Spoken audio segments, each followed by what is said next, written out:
वो तो बहुत प्यारा सा बना हुआ है यहाँ पर। आज के टाइम पे ये कबल पूरा ये कपल पार्क बन चुका है यहाँ पर आप देखो तो। और यहाँ इसके साइड में ही एक मस्जिद भी है।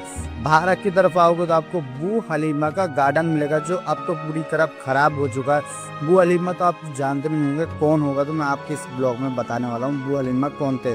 तो बू हलीमा का गार्डन आपको बू हलीमा का मकबरा दिखाता हूँ। आप साइड में देखोगे तो आपको यहाँ पर लेफ्ट साइड में तो ये बू हलीमा का मकबरा है, जो अब ये बू हलीमा का देख सकते हो कैसे खंडर हो चुका पूरा।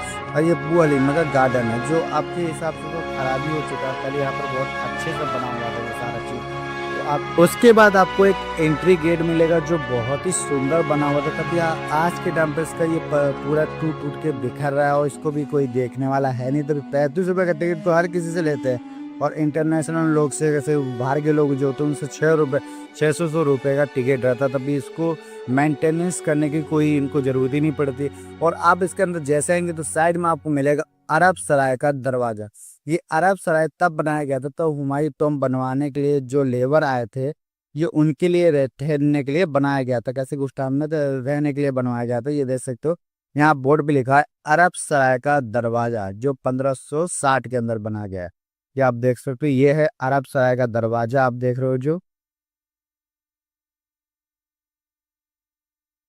आपको हुमायूं टॉम्ब में पहुंचने के लिए पहले आपको ये वाला ये तीसरा गेट मिल जाता, जो बहुत ही सुंदर गेट बना हुआ है। और उसके बाद आपके अंदर कैसे जाओगे तो आपको बहुत सुंदर सा एक बगीचा टाइप में, गार्डन टाइप में, और ये आपको नाली देख रहे हो इसके बारे में तो मैं आपको एक दूसरे ब्लॉग में बता ही चुका हूँ। तो उसके ऊपर भी आप वो ब्लॉग जाके देख सकते हो, चैनल पे पड़ा होगा। तो आप ये देखोगे तो यहाँ पे 150 भी ज्यादा कब्रें क्यों हैं? तो किसे 150 भी ज्यादा, जिसे आप बोलोगे उनके रिश्तेदारों की कब्रें नहीं, उनके ऐसे लोग भी थे जिसे हुमायूं बादशाह भी नहीं जानते थे। और ये वहां पर जैसे मान लो कोई अब राजा है, अब उनका राजपाट सब चला गया, तो उनको दफन करने की कहाँ जगह है? तो वो दफन नहीं हो पा रहे थे तो यहीं पर उनकी तरफ दफन कर देते थे, हुमायूं टॉम्ब में ही दफन कर देते थे। उसके बाद कोई सब। और आपने ये सुन रखा होगा, कोई भी राजा कोई किला जीतता है तो उसके बाद उसे बोल सोचता है वो वहां पर कबर होगा तो उसे डिस्ट्रॉय कर दिया जाए। कैसे कि वो जानता है कबर, किला तो कोई लाइफ टाइम तक नहीं है, तभी कबर पूरे लाइफ टाइम तक क्यामत तक रहती है। तो इसलिए पहले इसे डिस्ट्रॉय करो, उसके बाद। कैसे अब किसी को मिलता नहीं होगा तो कहाँ जगह दफन करनी चाहिए, तो उनको वहीं दफन इसी किले में दफन करना चाहिए करते थे सब। और यहाँ पर ये बहुत ही ज्यादा अच्छा बना हुआ है। यहाँ पर आप ये सुरंग देखो तो यहाँ पर लोग पैसे भी डालते हैं इसके अंदर। और यही बात थी, जो किसी राजा का राजपाट लूट गया तो उसको यहीं दफन कर देते थे। इसलिए यहाँ पर 150 फीसद से ज्यादा कब्रें हैं। भारत का पूरा ऐसा मकबरा कहाँ 150 फीसद से ज्यादा है।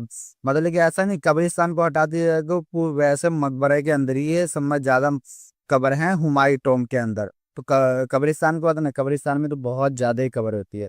तो ये इसका मतलब होता है। यहाँ पर आप देख सकते हो जो पहले के लोग थे वो ये भी जानते थे हमें जो हमारा परमानेंट घर है वो कब्र है, तो मतलब कब्र की तैयारी उन लोग करते थे।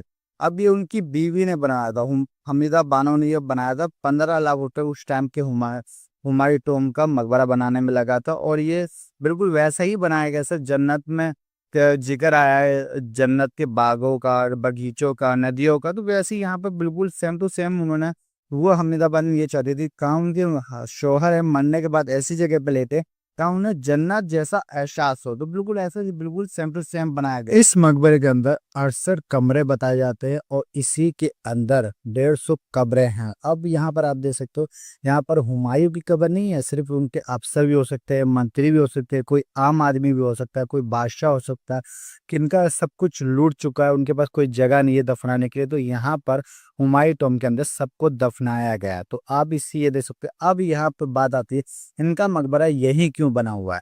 तो यहीं पर पास में आप देखो तो हजरत निजामुद्दीन का दरगाह है। और यहाँ पर बताया जाता घर वाले बोलते हैं ना यहाँ पर अच्छी संगत में रहो। तो हुमायूं जो थे वो निजामुद्दीन औलिया के मुरीद थे, और सब में बड़े मुरीद थे मुगल टाइम के, जो सब में ज्यादा वो करते थे। और बहुत अच्छी आदत उनके अंदर आदत भी थी, अजान की आवाजें सुनते थे तो वहीं पर बैठ जाते थे, और नमाज के बहुत पाबंद थे बताए जाते हैं ये भी। और यहाँ पर इसलिए निजामुद्दीन के पास ही इनका मकबरा यहीं पर इसलिए बनाया गया था, जो यहाँ पर उनके गुरु भी है और यहाँ पर इनके और वो भी हों। तो यहीं पर इसलिए बना हुआ है। और ये आप जो 2 कब्रें देख रही हैं, ये हुमायूँ की 2 बीवियों की कब्र है एक्चुअली में। और इन दोनों में से इन्होंने एक ने उनका मकबरा बनाया था, और इनका मकबरा बनने के लिए 9 साल का वक़्त लगा था, और उस टाइम के से 15 लाख रुपए लगे थे इसे बनने के लिए। तो ये आपको इस हुमायूं में इस ये पता चलता है। यहाँ पर सिर्फ हुमायूं की कब्र नहीं है, यहाँ 150 भी ज्यादा उनके कब्रें हैं, जो आम आदमी भी हो सकते हैं, अधिकारी भी हो सकते हैं, इनके घर के लोग भी हो सकते हैं, परिवार के लोग भी हो सकते हैं, और यहाँ पर पूरे यहाँ पर दफन है।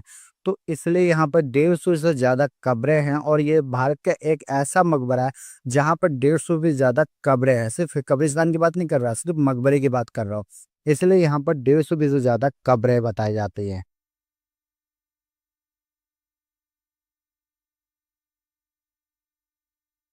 तो गाइस कैसे हमें ये यहाँ से ये कहानी की ये समझ आता है, कैसे जो पहले के लोग थे वो पहले ही अपने मरने से पहले तैयारी कर लेते कि अपना मकबरा पहले ही बना लेते थे। तो ये आपको आई होप आपको ये कहानी बहुत अच्छी लगी हो। तो कहानी अच्छी लगी तो वीडियो को जरूर लाइक करिए, चैनल पर नहीं तो चैनल सब्सक्राइब करके बेल आइकन प्रेस करिए। चलिए मिलते हैं एक नए ब्लॉग के साथ।